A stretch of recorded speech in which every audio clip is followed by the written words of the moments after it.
Welcome to the archive section, 100th Monkey Radio. Today we are speaking with Inelia Benz, and wow, that first hour went by so fast.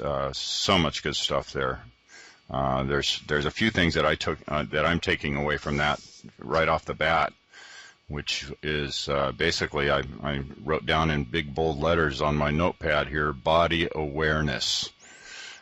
So I think that's tying that in with what I do know about kinesiology, and notice I said know and not believe. It is something I do know that works, and so I'm going to do some practice here with this body awareness and see if I can find anything that I can add into my toolkit with that.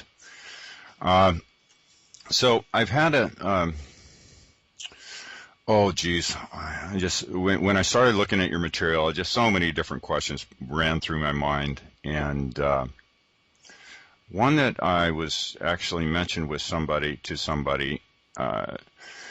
walk-ins. Are you familiar with walk-ins? What are they? What exactly is a walk-in? A walk-in, from what I've learned, is a soul or a being who will take over a body entity, and the other higher being leaves at the same time. I've only ever met one person who's has both of them in the body at the same time. It's been extremely confusing. But normally what would happen is that the new person comes in, the new being comes in, and the other one leaves. And often it happens, although not always, through a near-death experience, so the person would actually die and then come back, and the person that comes back is somebody else. However, they carry on with the memories and experiences the way that I've seen that, and I've learned that how to tell a difference is the person really knows, right? They know that they're kind of somebody else. And normally their mission changes. As in, suddenly for example, they had a 9-to-5 job, and all of a sudden they come in and they know that they have to become a healer, for example. Right. Yeah. So they quit their job and become full-time healers, example? Maybe. Yeah. Or they start healing their workplace, you know. Right. Yeah. So I'm working with a lady that is pretty sure that she has a walk-in, and is kind of struggling with the psychology to that. You know, oh my God, am I not the same person who I was before, or that sort of thing. Would you have any advice or suggestions on how to psychologically deal with that? Well, I'm not a psychologist, so I wouldn't know right, no. But the advice that I would tell anybody would be to process their fear. So to look and see, why am I afraid of being a walk-in, right? And then see, where is that fear? And just go into the fear and process the fear, because normally fear is what stops us and disempowers us. And I can also say that it's always reversible. It's not written in stone. If you've had, or if you believe that you are walking and you want to be the person that you were before, you can always go back. And with the case of this lady who has both, it was because one of her relatives, she had a child, and the child freaked out when she saw her coming in, and decided to bring the other one back so that the child would be okay, right?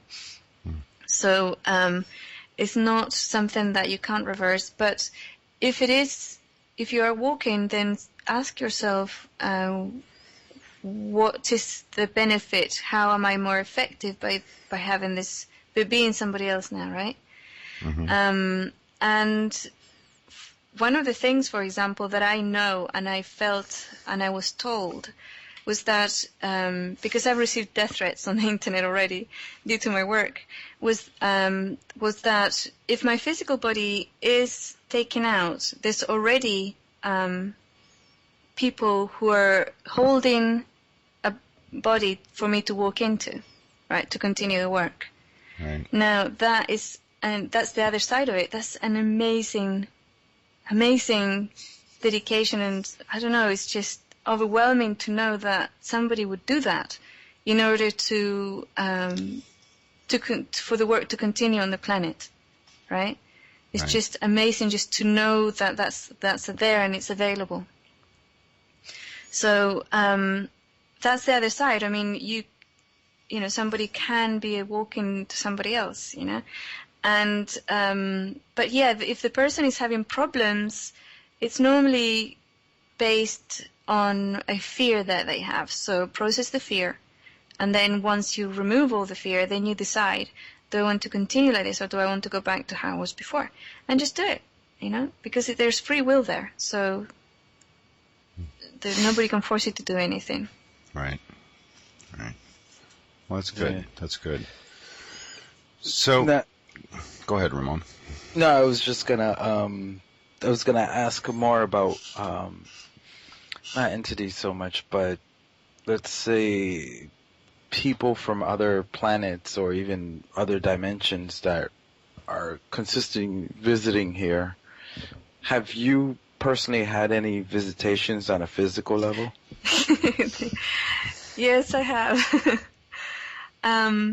This is a kind of a little bit of a funny story that I shared before as well.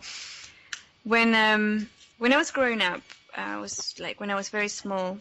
There used to be two, a little boy and a little girl that used to hang out with me, and used to teach me about the planet. Basically, you know, it's like teach me the very basic stuff about living here because I had nothing. I didn't know how to be an individual. One of the things that my mother told me once was, do not read that man's mind. It's bad manners. Right. And That's a funny one. yeah. So I used to be accompanied by two individuals. Looking back now, I mean, I remember what they looked like. They were dressed like a little boy and a little girl. They had wigs on to make them look more human. But looking back now, and I mean, obviously I've had access to the internet, so I've been able to research what ETs look like and stuff, and what people's drawings are of ETs, and they were definitely ET. They were the size of, say, about an 8 or 10-year-old. Their heads were a lot larger than a human head, and they obviously didn't have hair because they wore wigs, right? So that I wouldn't see them as children myself. And they taught me a lot of stuff about living here and about people and about, I mean, even things like, okay, when you're talking to us, grab one of your dolls and talk to the dolls so that adults don't become concerned, you know? Stuff like that, really basic stuff. And Oh, so and you then, were able to see them, but nobody else was. exactly, yes. Yeah, they couldn't see them. And this comes to another bit of information which I think is relevant to this conversation also.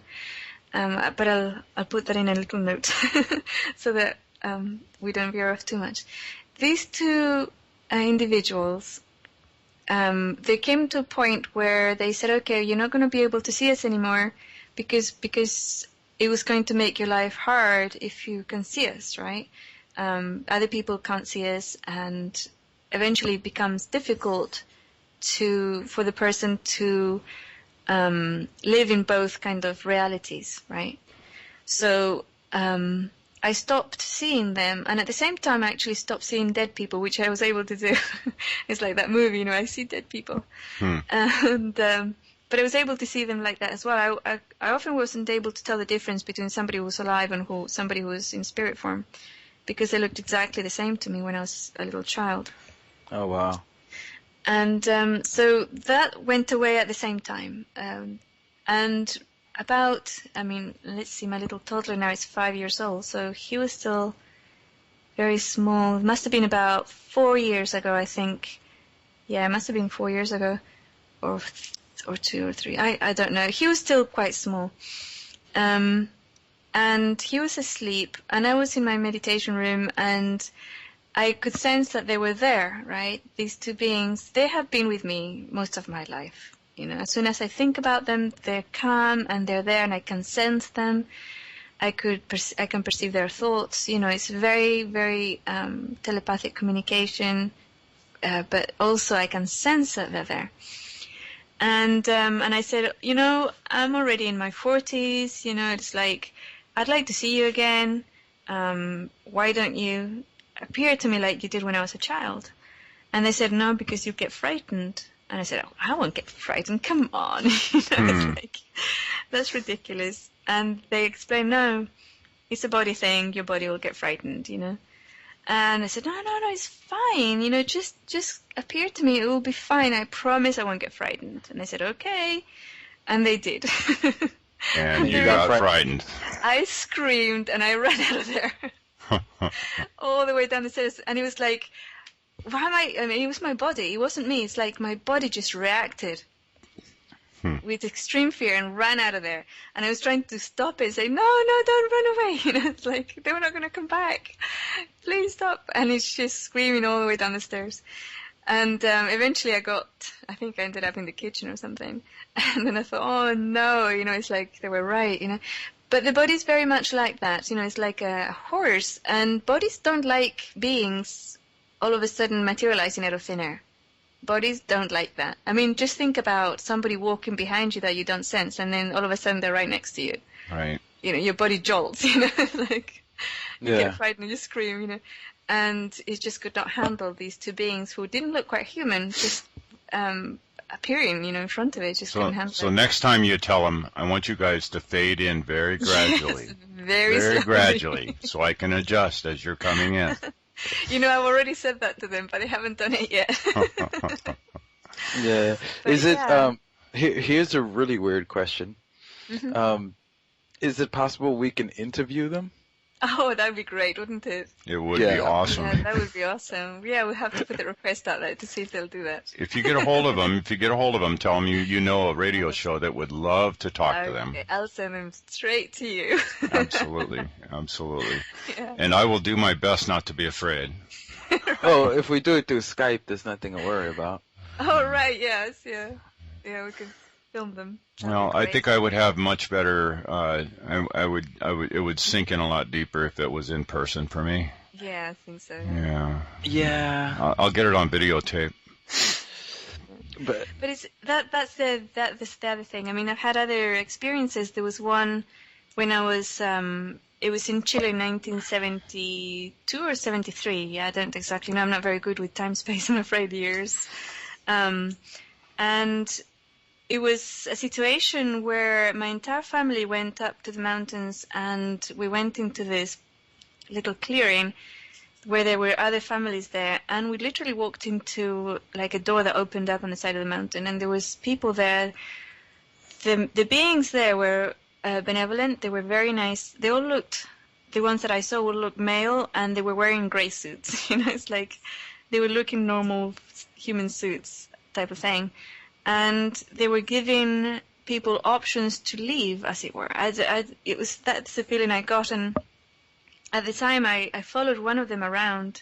I got very attached to this person. And at the end, he explained to me that they had to remove my memory of them, right? And I was really upset because I didn't want to forget him. And he said, no, because if you remember what happened, it's going to be really difficult for you growing up. So we have to remove, he said, I'm going to leave enough so that you remember me, or us. And he did that. And I was only able to access that memory again, well, when I started working with Bill Ryan, who's had a lot of experience with these type of things. And he gave me a method of accessing memories which have been cleared from the memory, from the conscious mind or the brain. Right. And it was it's really interesting because every time I tried to remember, I would get a very sharp pain behind my left eye. And what I did was just to allow that pain to be there and not, because it's like a control system, right? Like a little alarm. And the pain normally is enough to dissuade somebody to go there or to continue trying to access that memory.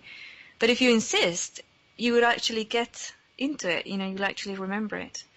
So that was another experience that I had, and I think more than it would be probably humans from another time space.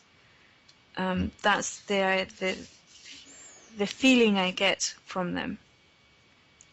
So, and I mean, with the UFO things, I was in my yard talking to my daughter, and we were talking about UFOs and stuff, and this orb came up, up in the sky. At first, I looked at it and I thought, oh, that was probably a satellite. It's going in a straight line. And then it stops, I thought, okay, so it's not a satellite. And it was just hanging there.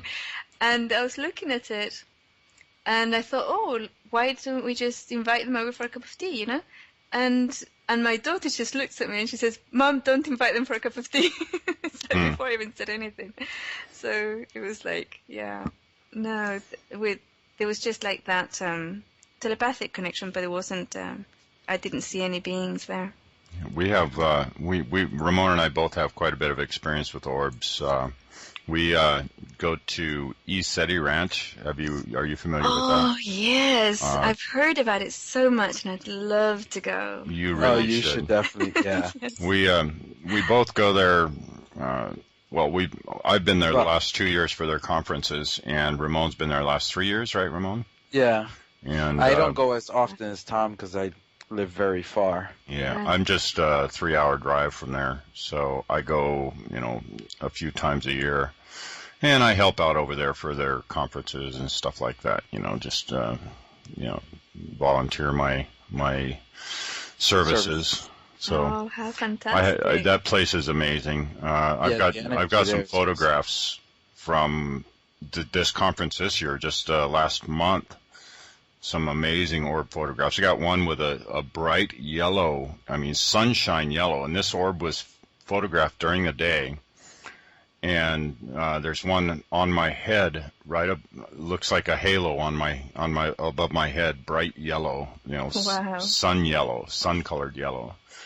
It's amazing. For Absolutely a lot of amazing. people, when they go there, especially this year, a lot of people were starting to see through the veil easier. That's right. Yes. People that normally weren't able to see, they were seeing orbs and seeing people's auras. Like I was starting to see orbs more and more. I was like, wow, I never could see orbs before. And please, let's talk about this, because that's the other point I wanted to make with regards to these two beings that I was able to see and then not see and then see again. Mm-hmm. It's an agreement to what we can experience and see with our bodies. That's all it is. So when you mention that more people are seeing through the veil, that's exactly what's happening. That's exactly what's happening. Now you're speaking on a worldwide basis. Yes, yeah. Right. So things are changing here really fast. Oh yeah.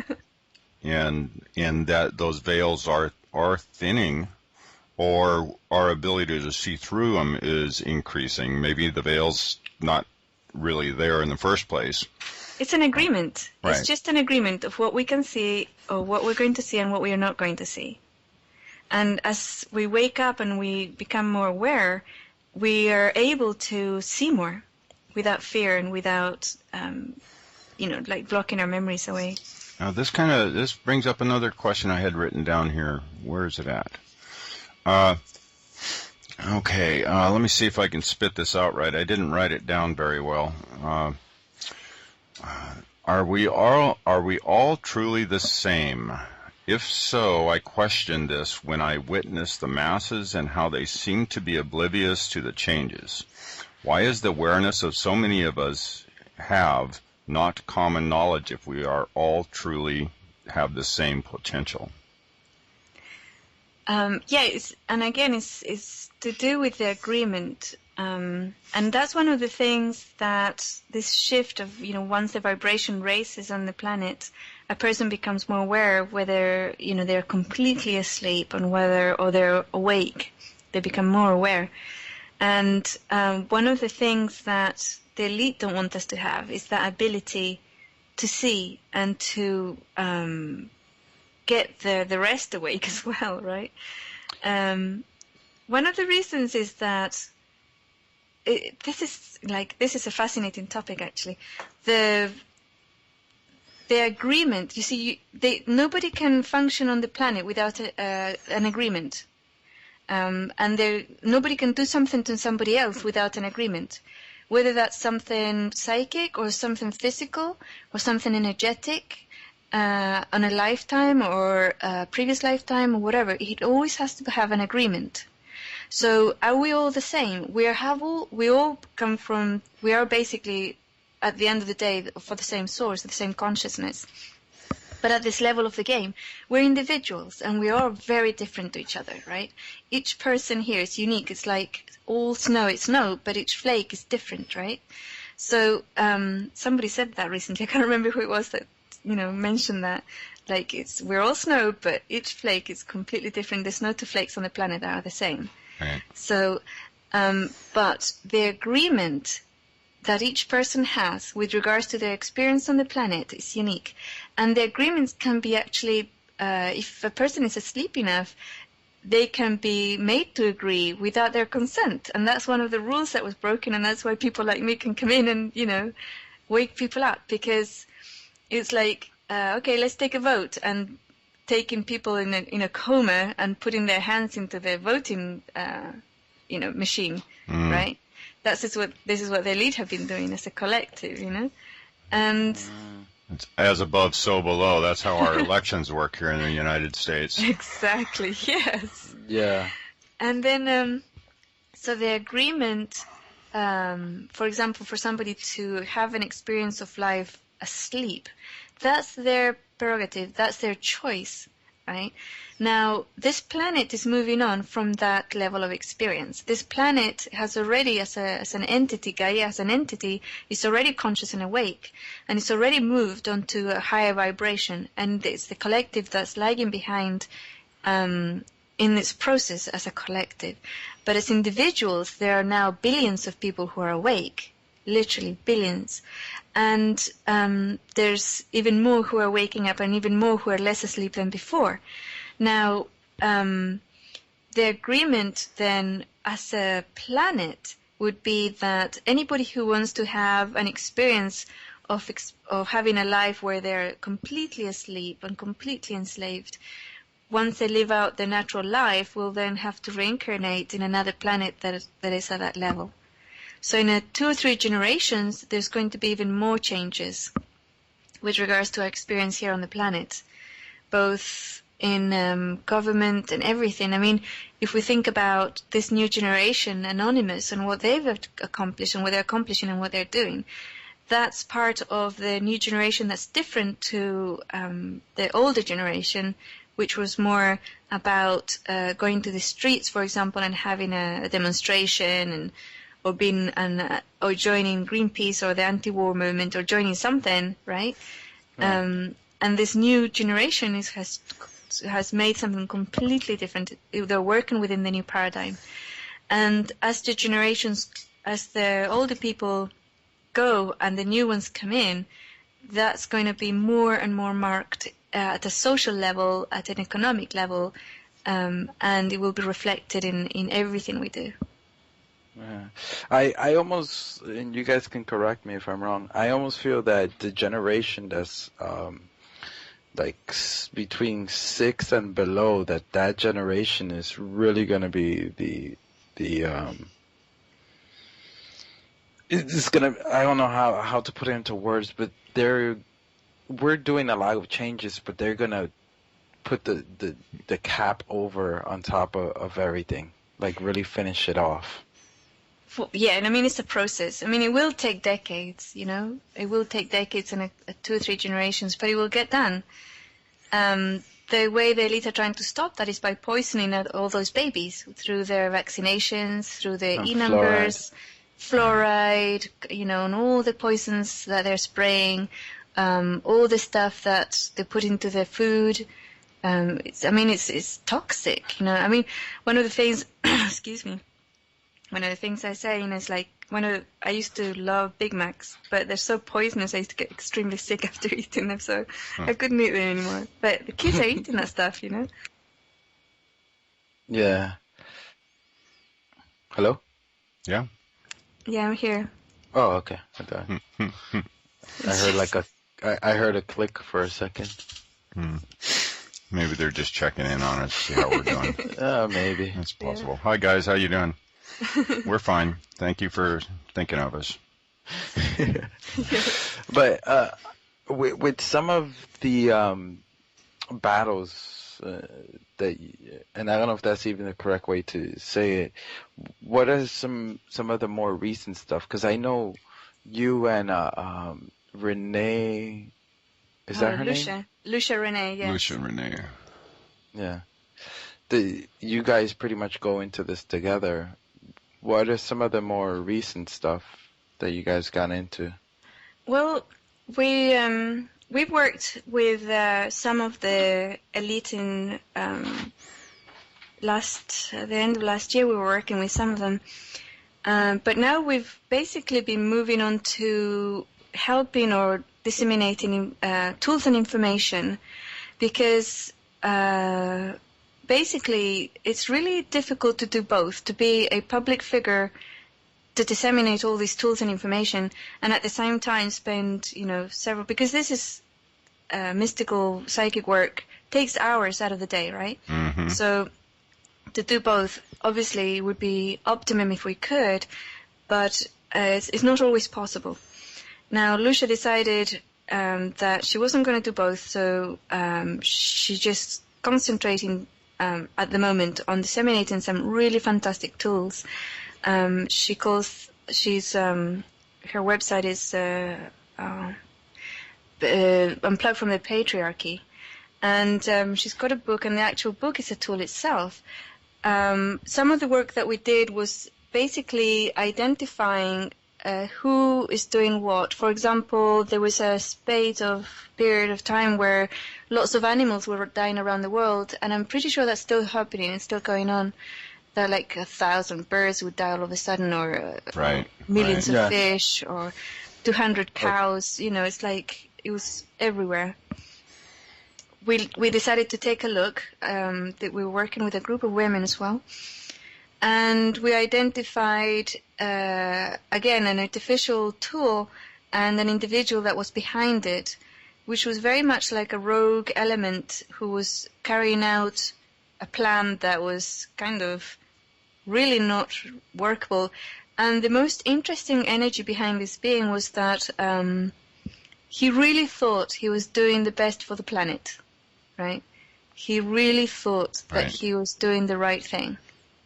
But of course, and one of the things that we saw was that they were testing this machine, or like a beam or something, that would identify the vibrational at a DNA level of a species, and they were trying to make it do stuff, make the species do stuff, but it was just burning the animals from the inside out. It's just it wasn't working.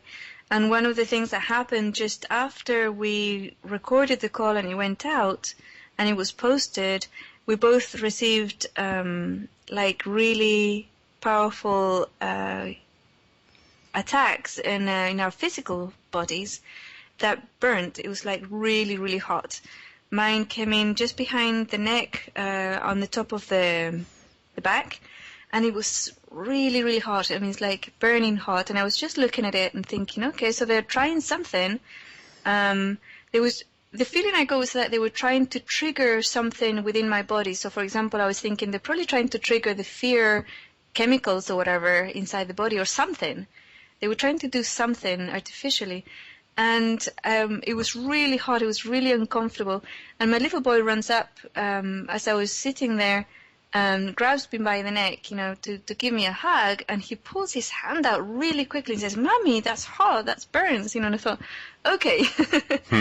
So it's, it's not just me feeling like this is burning. My little boy felt it too. It's like he pulled his hand away. It's like, this is burning. A lot of those people in those positions that are actually pulling the trigger, with the way things are so compartmentalized, they really don't understand the full picture. And in my experience, looking at the shadow, majority of the people that are doing these things that are damaging the planet or detrimental to the growth of humanity, they are standing on a ground that they believe is in the right, that they believe they're doing the right thing. The right thing, yeah. Yeah.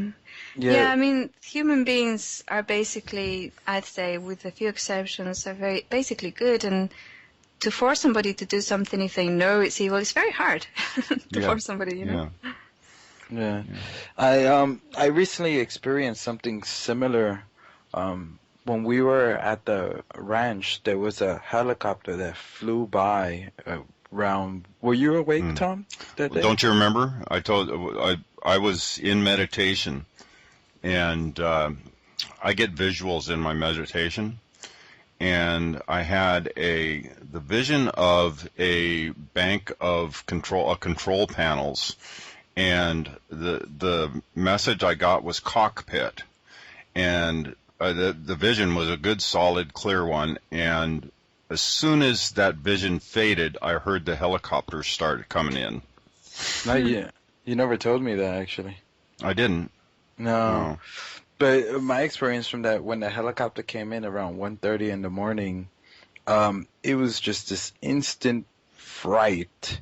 And then the guy next to me, Scott, he said that he felt like his heart was being pushed down. And we both kind of like freaked out a little bit, and then I was able to get myself under control after the helicopter passed. But that one had psychotronics of some form written all over it. I mean, especially there were two big Chinook helicopters, and they flew over really low, directly over Isetti Ranch at 1:30 in the morning.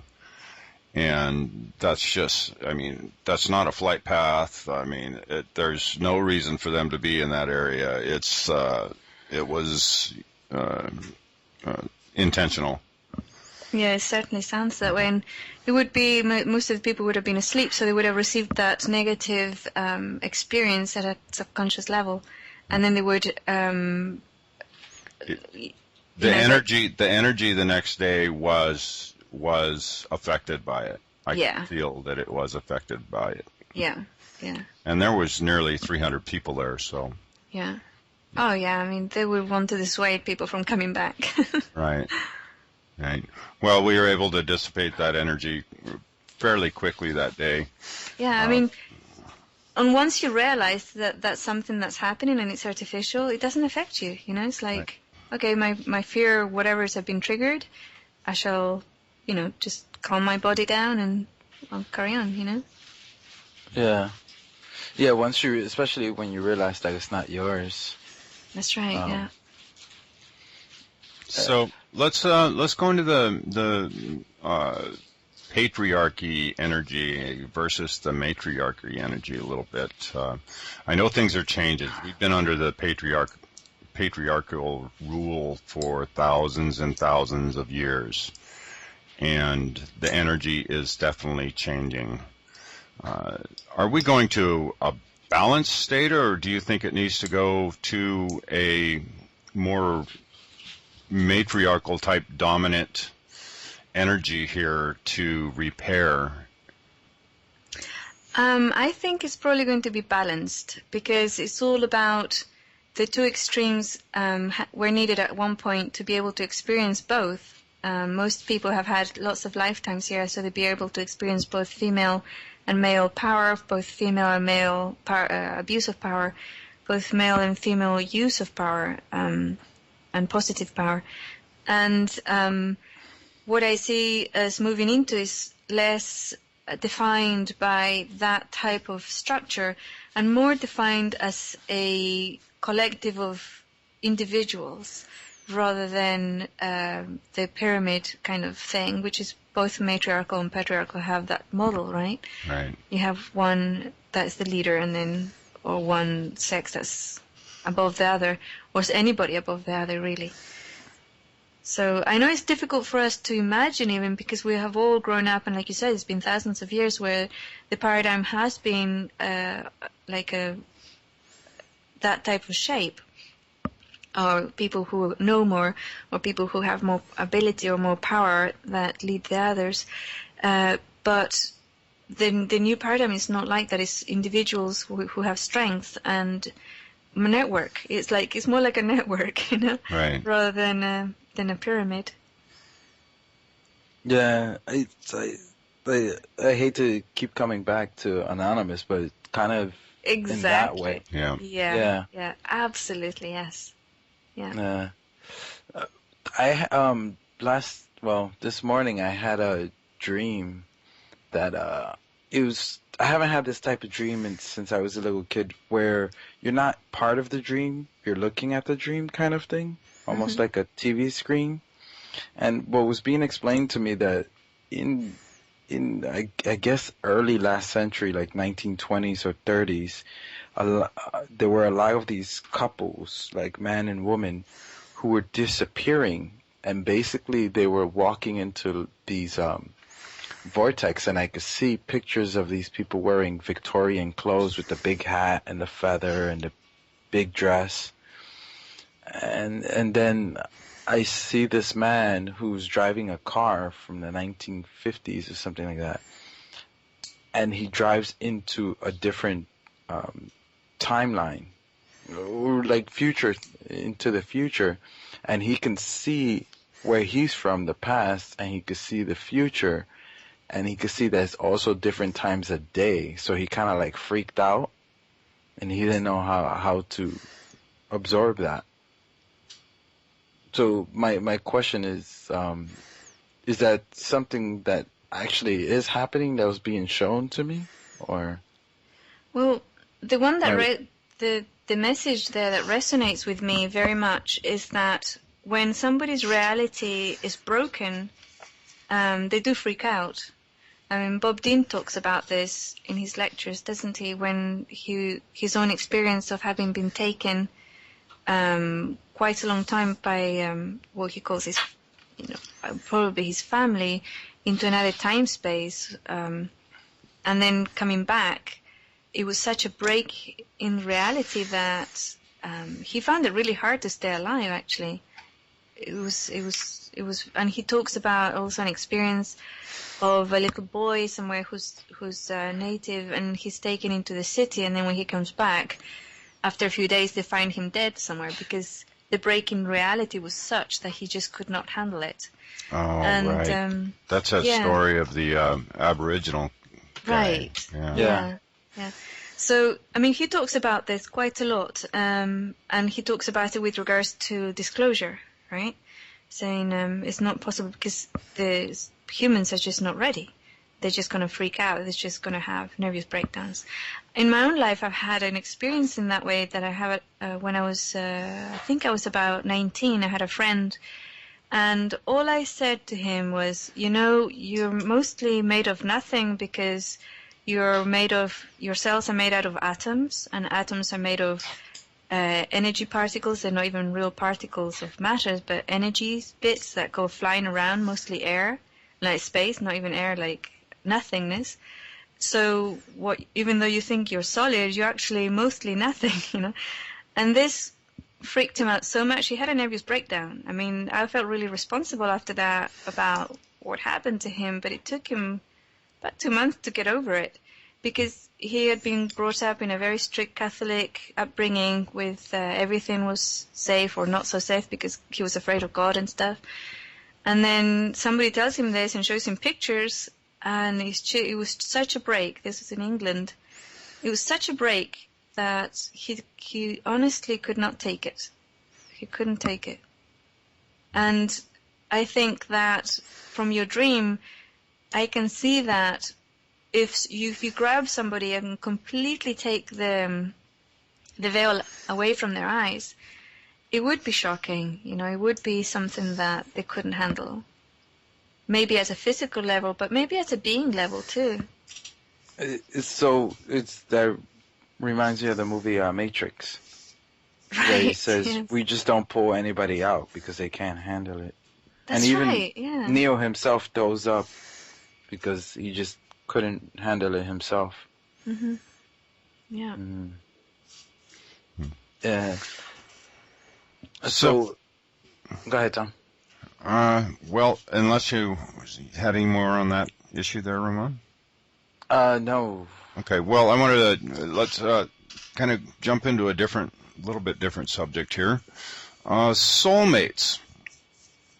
what are soulmates or twin flames, and how can finding one benefit our growth?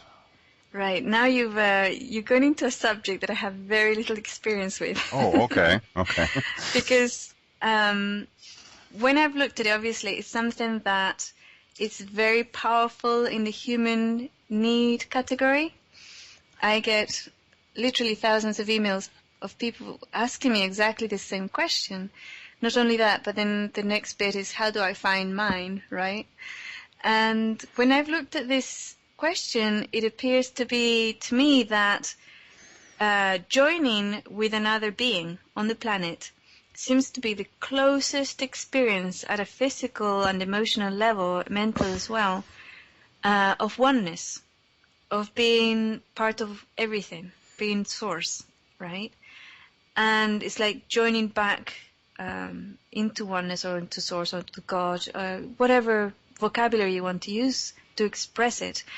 And joining with somebody else at this level seems to be the closest that we can get, and it appears to be a mixture of the body's need to be touched and loved and taken care of and receive pleasure, and all those things combined with the being's pull towards reconnecting with oneness.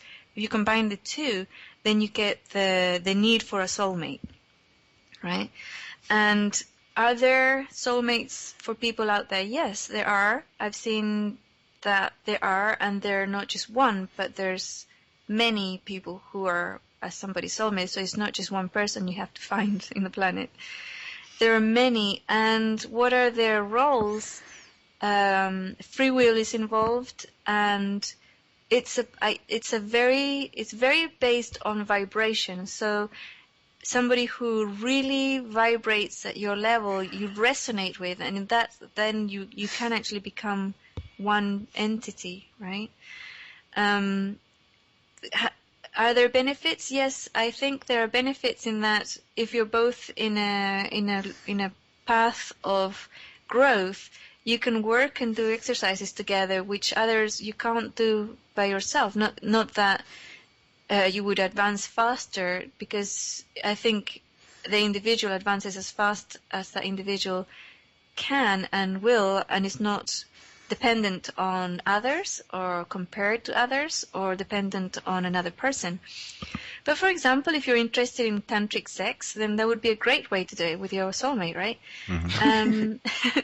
And then, for example, things like telepathy are very easier. It's much easier to do with somebody who you vibrate with at a very similar level than with somebody you don't. And I think it's also a lot more, it's a lot easier and a lot more fun to travel through life with somebody who knows where you're coming from, knows where you're going, and is also coming from and going in the same direction, right? Right. So in that sense, yeah, definitely. The difference between soulmates and twin flames, I was told this. I haven't looked into the difference really, or whether they're actually different things. Somebody said to me that the twin flame is somebody whom you're going to burn a lot of karma with because you basically join and have difficulties with together, and you burn a lot of karma in the process, right? So it's probably a difficult relationship, although I haven't looked into it myself. What do you mean by burn a lot of karma? Create karma or resolve karma? Resolve. Okay. So stuff comes up for you to resolve, and you can do it with this other person. Okay. Yeah. Okay. So, yeah, and I honestly don't have a lot of experience on that, because I don't feel the need to join with another singularity, because my honest experience of the planet is that a singularity is the illusion, is the thing that's not real. For me, I do feel connected with everybody, right? And so I don't have that sense of disconnection or wanting or having to connect again or with somebody special, right? Okay. Now, do you see us in our lifetime becoming more of a telepathic society, or still with the... Because I really find, especially when you're talking about these things, I find language being so lacking. Yes. Hmm. Yeah, absolutely. Yeah, I do. I do think that we're communicating telepathically more and more. These things come very obvious, or maybe not so obvious. I mean, you think about somebody and all of a sudden there'll be a text in your cell phone from them. That's telepathy, you know? And, or thinking about on other things like seeing... A song? Yeah, like a song, and it plays on the radio. You know, it's like that's more to do with moving out of time space, the linear time space. You know, and you have access to the future memories, to the past, to the sides. You know, it's like Well, it's less. we had a less- prime example for me, anyways, right here in this show. When you brought up the 100th monkey in the first hour, that was exactly what I was getting ready to go into next. Yes, So, that's great. So yeah, I experience that on a very regular basis. Now, here's a question that you probably get all the time. What is it with the number symbology as far as people seeing 111 or 333? For example, I went over to Bayon Cortez's house, and he was doing a tattoo, and then when we were done, the clock said 333. It was Yes. just like perfect symbology. What is the meaning? Is that like a message, or? Yeah, this is about like the mechanics behind synchronicities as well. You see, the way that I experience life personally is that everything is a conscious awareness, right? Everything. My environment, time, space, and everything that happens in it, and every object in it is all conscious awareness, right? That's another way of saying that. I don't know how to express it in any other way, but and the synchronistic events are part of that external consciousness communicating with us through an agreed language. So there's something that at some point you said, okay, the numbers 111 or 11 or 333 are going to become important. And they did, and it's part of that language, an agreed language that the broader consciousness uses to communicate with us. So it's often to tell us, take notice, to tell us you're going on the right path, to tell us, this is, it's like you're not alone. It could be all sorts of things. I recently had the pleasure of meeting somebody called Willie Whitefeather, and I wrote about that in my website. And one of the items of symbology that I adopted from a well-known writer called Pablo Coelho. I love his stuff. Yeah, he was the white feather, right? In one of his books, he talks about he wanted to know whether to write a book or not, and he decided that if he was going to write it, he was going to find a white feather in a particular time, a particular day. And sure enough, it manifested for him, so he wrote the book. I think it was his first book. And we all know what happened after that, So when I read that, I thought, I love that sign, I like that symbol. I'm going to adopt it myself. And sure enough, when there's key moments in my life or key decisions I have to make, pops in a white feather, and I know I'm in the right track. So I do believe that the language, that synchronistic events and numbers and symbols come into our lives through our agreement, and because it's something that we're conscious of, so it comes in, right? And that's another way of seeing how we're not separate from our environment. We are part of it. We're part of our total experience. It all happens inside of us. Yeah. Now let's I want to talk more about the Earth as far as its unknown areas of habitat. For example, from your experience, is there a place that exists that is called Agartha, or is that just people imaginations? I've not heard of that before. Could you tell me a little bit about it? Oh, sure. Well, the belief system is that the planet is a hollow planet, and as above, so below. So we have a surface, and then on the inside, we also have a surface because our planet is consistently growing. So you have this empty sphere inside with continents and oceans the same as the outside. So one of the countries in there is called Agartha, but they keep themselves separate from the outside world, kind of thing. Yeah, I have actually heard of the Hollow Earth before. Somebody actually asked me whether I would go in there and remote view it. When I tried to do that, what I received was basically that it's not so much at a physical level, but it's actually an ultra-dimensional Earth. So it's not that the planet is physically hollow, but it's an entryway to that other inner planet at a different dimension, a slightly different dimension to this one, very closely related, very easy to tap into or go into. We don't have to change forms to get there or for them to come here. But it's not exactly using the same time space. Do you know what I'm... Yeah. Yeah. So it's kind of like when you take a jar, you put marbles inside and you fill it with water. The water and the marbles are taking the same space. Something like that? Right, Yeah. yes, yeah. Okay. But it's done because it's slightly not... It's not exactly the same time space, so that's why it can coexist.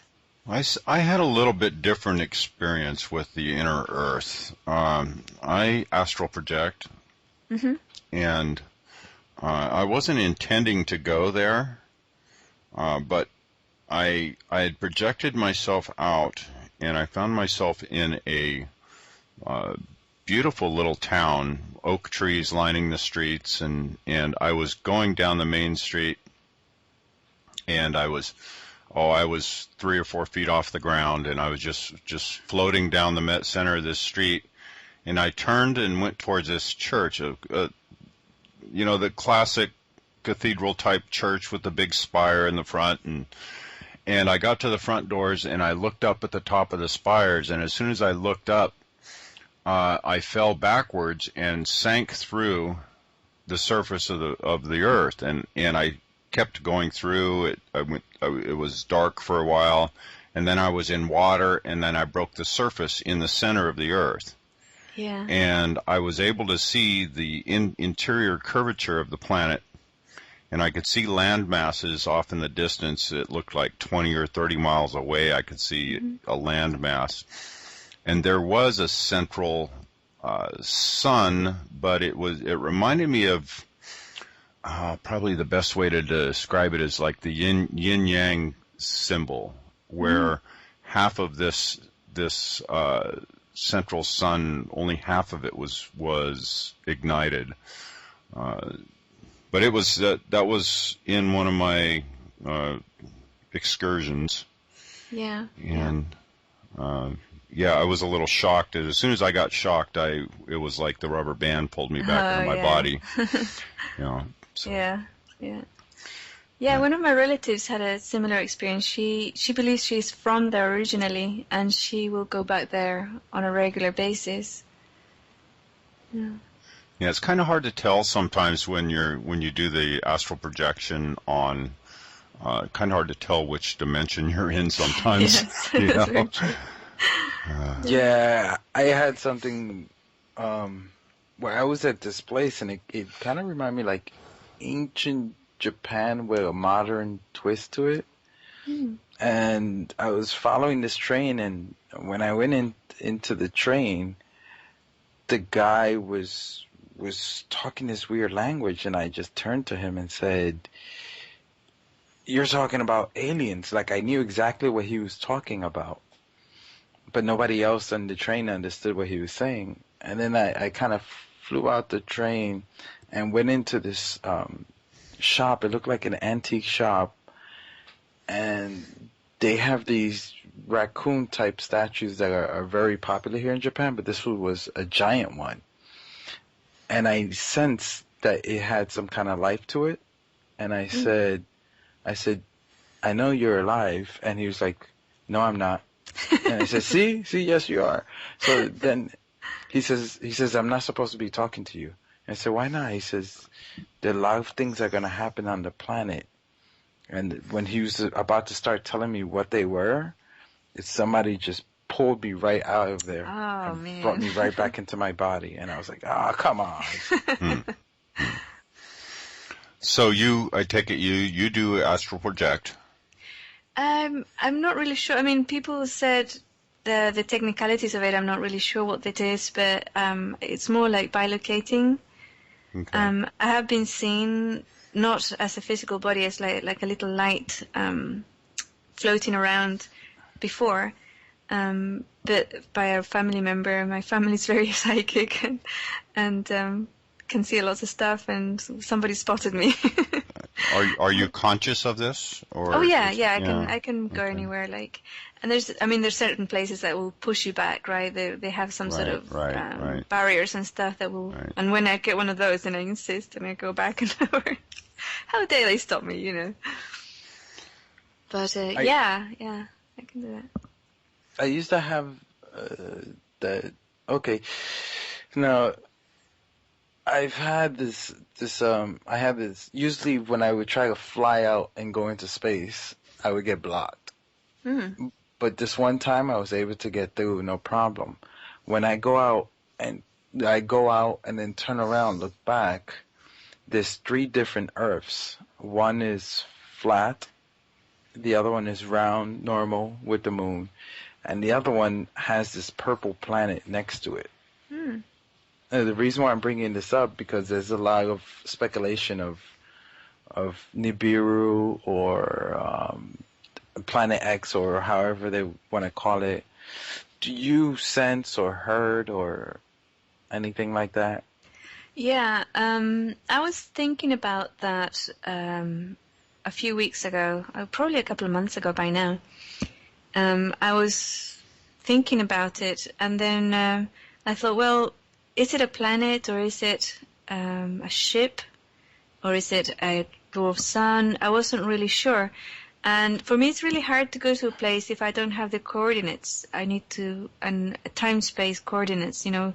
I can't just reach somewhere as an idea kind of thing, right? Somebody has to point over there, you know, and I can go there.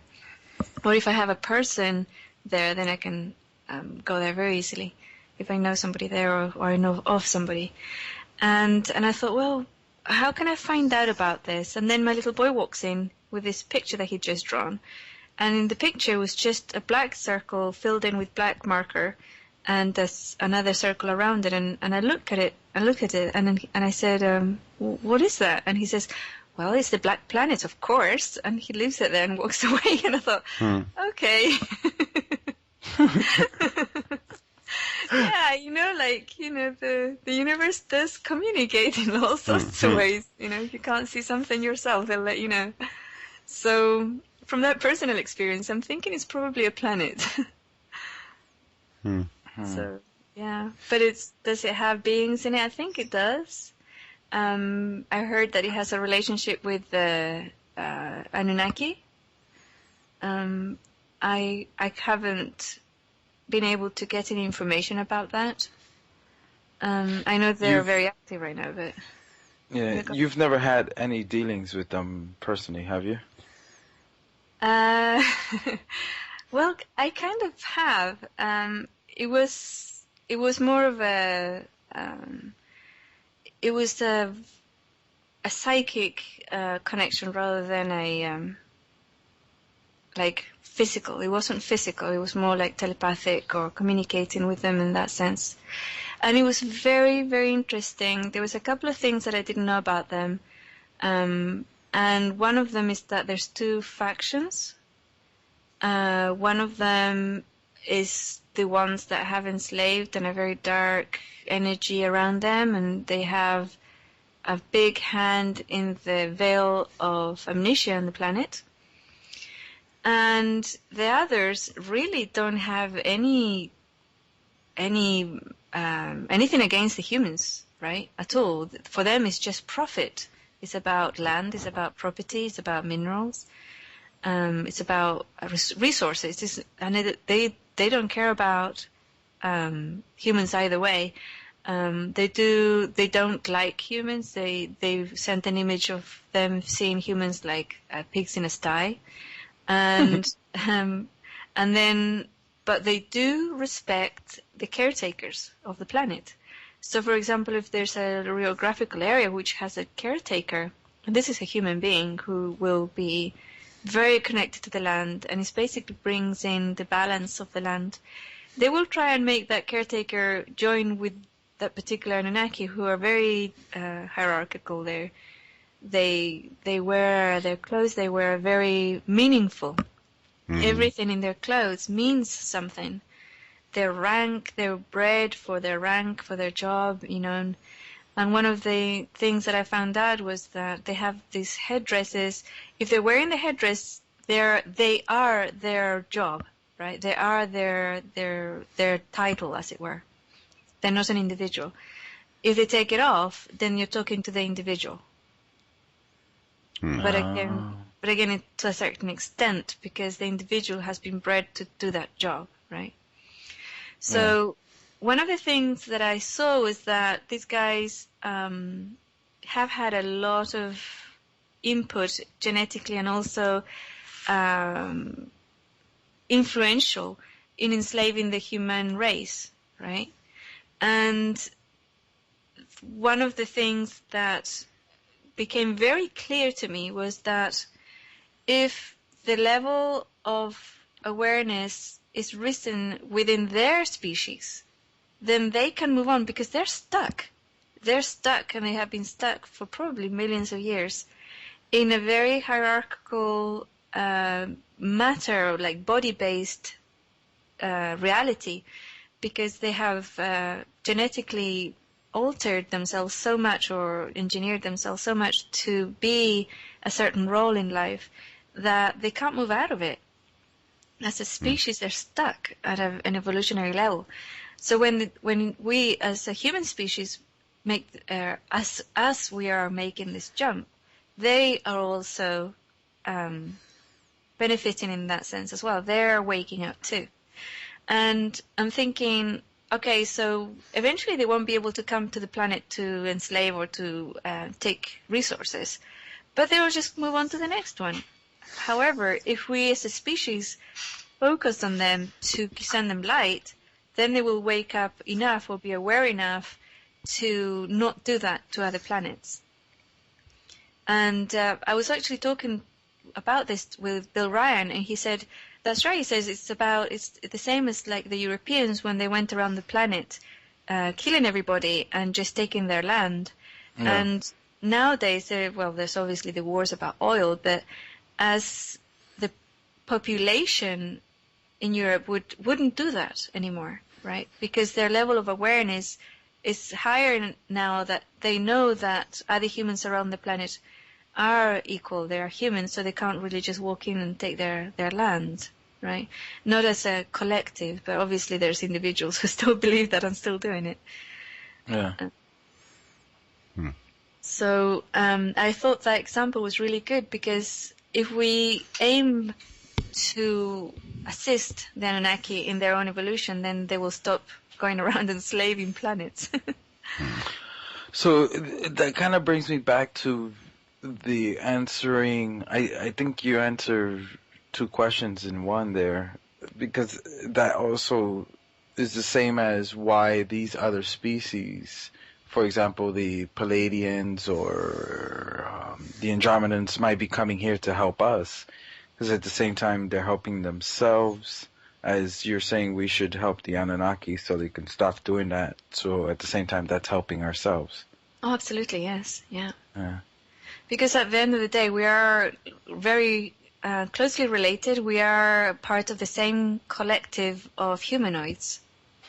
So if one species of humanoid makes a jump or evolves in some way, then the same rule applies to the 100th monkey, right? Right. Yeah. Yeah. Right. Now, do you see that maybe there is a break-off of the human species, the earthling human species, where maybe one wants to stay and genetically manipulate themselves, because that is happening already. Then they want to evolve more that way through technology, because there is a group of people who believe that the only way we're going to evolve is through combining technology with ourselves, and then you'll have the more spiritual. Do you see that maybe there's a break-off? Well, I don't see that there is a difference, because humans are an android society. Look at us right now. We're communicating across the planet using technology, something that we would not be able to do without it, right? Most of us carry cell phones, we use cars, our water comes through technology. The only difference, I think, people don't realize that we're androids, is that we don't have the technology inserted into our physical bodies, which is something that some people are already exploring and going into and testing. Yeah, that's what I'm talking about. Yeah, and that is just one more layer. It's actually not necessary, because a lot of the technology that the human species has invented and evolved was to make up for all the skills and abilities that were drowned or taken offline from the physical body, right? So, for example, cell phones wouldn't be necessary if we fully opened our telepathic capacity. Right. Right? So, for example, we wouldn't need cars if we were able to teleport or bilocate into different parts of the planet. We wouldn't... Yeah, Sorry, go ahead. no, I was going to make a joke. I was going to say it would save us time on the TSA line. Oh my God. Yeah. Yes. Yeah. I'm sorry, what were you saying? True. That's true. I mean, and even that, I mean, what's happening at the airports right now is an attempt to stop people from traveling. You know, they're making it so unpleasant to cross the borders that a lot of people are choosing not to travel due to it. You know, it's just becoming more and more unpleasant to go anywhere. And it's just about control and about keeping people in one place, because when people started traveling all over the world, their awareness expanded. You know, their reality became larger. If you keep people boxed in one little place, it's much easier to control them and to enslave them. Yeah. Yeah, I think I've noticed more with this trip is that going to America and then coming back to Japan, you feel the energy signatures are completely different, and you feel it. And I feel like maybe I've become a little more sensitive, so I feel it stronger than I did before. And it's kind of hard, as you're saying, not to expand your mind when you're going to these different cultures. And even if you didn't deal with anybody, you're still dealing with the energy from that country. Absolutely, yes. Yeah. So is it, I don't know if you've ever experienced, but would that be the same experience of going to a different planet? Yes. Yes, it would. So have you yourself traveled to a different planet in this physical being? No, not in a body. I haven't. Not that I recall, anyway. It's possible that I've been taken, but not that I recall. No. It's only been like a projection. So what do you think about the abduction scenarios that have happened? They're definitely happening. There's so many species out there that they're not. You can't really put them all under one umbrella, right? They're not all the same. Some of them are very benevolent, and they're really taking care of their kids. You know, the people who and their genetic lines which they placed here, and even beings who have been reincarnated here on the planet but belong to their collective. And there's others who are here who treat the humans like cattle. You know. So it's very different, you can't really generalize it. Yeah. But they're definitely happening. Yeah, I always have a hard time with people generalizing, saying that all these species are bad, all these species are good. Right. I kind of find like back to the individual. Or maybe I could be wrong, because our society is based more on the individual, where maybe another society is all, everybody acts the same way and does the exact same thing. I can't remember who said it, but they said they pointed up, somebody asked them a similar question about good ETs and bad ETs, and he pointed up at a jet that happened to be flying overhead and said, okay, well, tell me, are those good people in that plane or bad people in that plane? Yeah, sure. I think that was Bob. Was that Bob Dean? It might have been Bob Dean, yeah. Yeah. Yeah. It was either Bob Dean or Neil Kramer. Go ahead, I'm sorry. Yeah. I mean, yes. I mean, it's like when you see a spaceship, you can invite them for tea, but you have to really read to see what energy there are. Yeah. Yeah. See. So we've got another hour plus in here, Inelia. We don't want to hold you if you have other things that are pressing for you this afternoon. Yeah, I have to go and get my little boy. Oh, yeah. So I'm going to have to go, I'm afraid. But it's been so enjoyable. I loved this. I mean, it doesn't feel like 2 hours at all, actually. No, it doesn't. No. At all. No. So how did you like our professionalism? Oh, I love it. Absolutely fantastic. Okay, well, if you want to put your information out there again for us. All right. Yes, my website and any of the information and tools you can find at ascension101.com. There's also a contact form there that gets read every day, if not by myself and by my assistant. And anything, I normally read everything that comes in with regards to people who need help or who offer help, and I don't always answer all of them because it would be impossible for me to answer everything, but it's been looked at, right? And and this basically the main message that I'm giving out there is the tools are there. You can help yourself, right? You're a powerful being. You're a powerful being. You can actually do this. You can do this. And what we do here, basically, or what I'm doing, is just pointing you in the right direction for the tools that you can use. And we're going to do this. We're raising the level of the planet every day as we work on ourselves, and we work on the collective, and we work on the planet. We're raising it that little bit more, and we're going to hit that critical mass, and it's going to be fabulous. It will be. It will be. Absolutely. If we were, one last question, if we were doing wagers, like betting, what would be, if we were doing a pool, when would you say is the critical mass? Well, actually, I actually do feel we've reached already, but for it to manifest on the collective, when I'm booked until 2017. That's all I can say for this particular job of being public. So that's, for me, that's very significant, because after that I'm not going to be needed anymore. So that's a great thing. That's a great thing. Yeah. Okay, well, I'd like to extend the invitation to come back again one day and chat with us again. This has been fantastic. And, I love that, yes. And thank you, guys. Please tell Bill that we would love to have him on, too. Yeah, we definitely still want to talk to him. So. Yeah, he's a great guy, great leader, great inspirational person. Yeah. Fabulous person. If you ever decide to go up to ECETI, let us know, and we'll get you in contact with James. Oh, I would love to go there.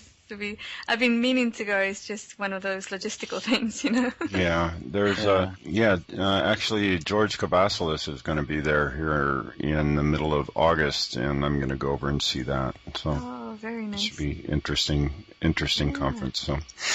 So anyways, I want to thank everybody for joining us, and thank Inelia so much from the bottom of my heart. All those good fluffy things.